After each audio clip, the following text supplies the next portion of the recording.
Сәлем достар, бүгін біз еноки дайындаймыз. Өте дәмді болып шығады, міндетті түрде жасап көріңіздер. Тауық етін қоспай дайындап көрсеңіздер де болады. Дәл осы рецептпен ендеше кеттік.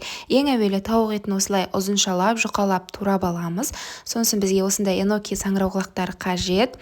Астыңғы жағын осылай бөліп алып тастаймыз. Ол бізге қажет емес, және де бірнеше осылай бөліктерге бөліп қоямыз. Енді осы әрбір енокиларымызды тауық етімен орап шығамыз. Жаңа айтқандай, тауық етін қосып дайындап міндетті емес, онсыз да өте дәмді болып шығады. Дәл осы видеодағыдай осылай тауық етін ораймыз. Тауық еті ажырап кетпес үшін тіс тазалағыштың көмегімен осылай видеодағыдай бекітіп біріктіріп шықсаңыздар болады. Барлық енокиларымызды осылай дайындап аламыз.